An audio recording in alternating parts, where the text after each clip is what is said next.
Hey guys, welcome back to today's video. So yesterday I did a 2018 Senate election prediction, not really a prediction, just a map based off the approval ratings of the incumbents that are up for re-election in 2018. So today we're going to do the same exact thing for the 2018 governor map. Of course, there are retiring incumbents, so I'm taking the incumbents' approval rating and allocating it towards for or against the opposition party based off their approval rating. So I think this map could actually be pretty interesting. There are some states that are either solidly Republican or solidly Democratic that may be in the opposition party's column because of approval ratings, and it may be something that's surprising to some of you and not so surprising to others who closely follow governor elections, especially the ones that are in typical Democratic states. So I think the most surprising ones will be out of a couple of states that typically are projected to go to Republicans in my predictions, but in other presidential elections, these are solid Democratic states called at poll closing time. So again, it may be something that's pretty interesting. Again, this is not my prediction. I'm not predicting that this many Democrats will win and this many Republicans will win in either political state. So please don't take this as a prediction, because a couple of you commented in my 2018 Senate prediction video asking why states like New Jersey and Wisconsin were red. But there will be a couple surprising states. So if you skip to the end, then you probably didn't hear this. I don't even know why I'm mentioning it. But there are 20 total incumbents running for re-election and 16 races that are open because there is no incumbent running for re-election. So a total of 36 races, 7 solidly on the Republican side because they are not up, and 7 on the Democratic side. So it's an even playing field.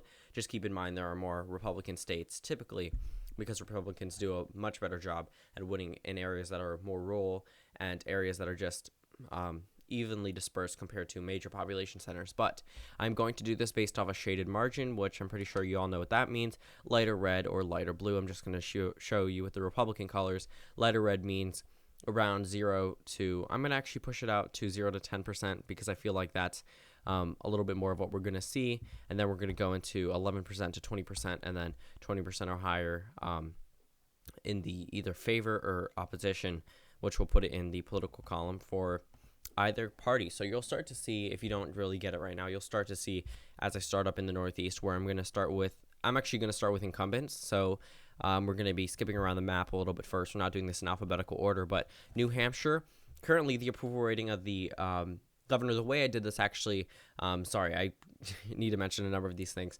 I took the approval rating and I subtracted the disapproval rating, and then I found the margins in between. I'm using numbers from the morning consult that were taken back in April of 2018.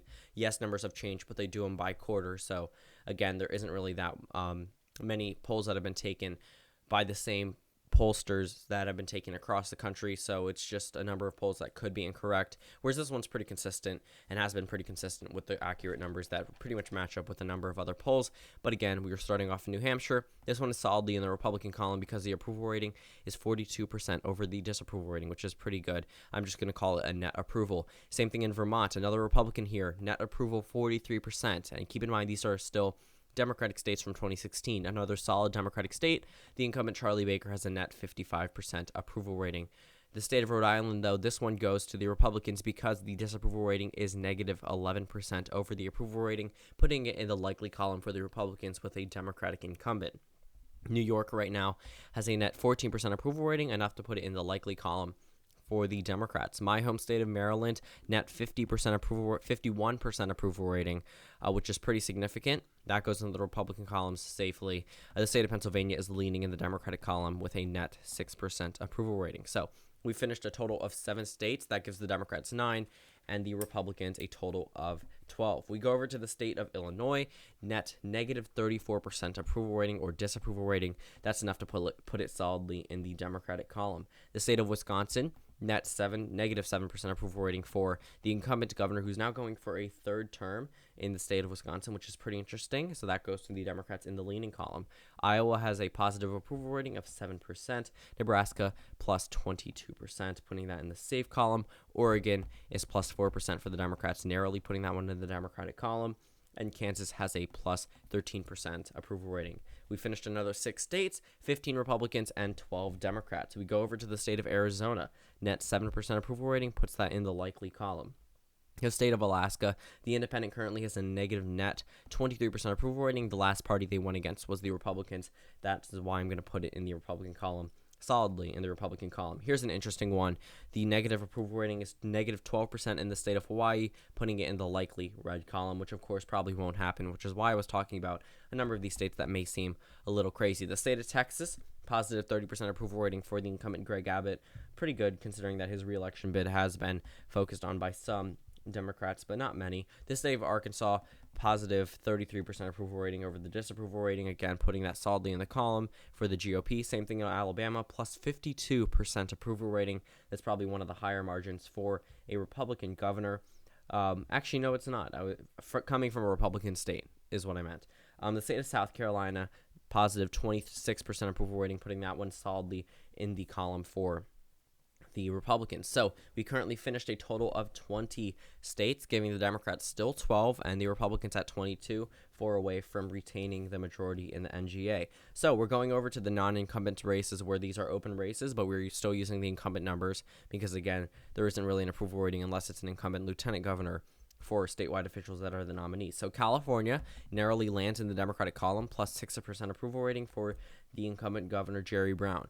The state of Colorado, positive 22% approval rating, putting that safe in the Democratic column. The state of Connecticut, that one goes safe in the GOP column with the incumbent governor at a negative 51% approval rating. Pretty interesting there. The state of Florida, surprisingly enough, Rick Scott has a positive 22% net approval rating, so that puts that one safe in the GOP column.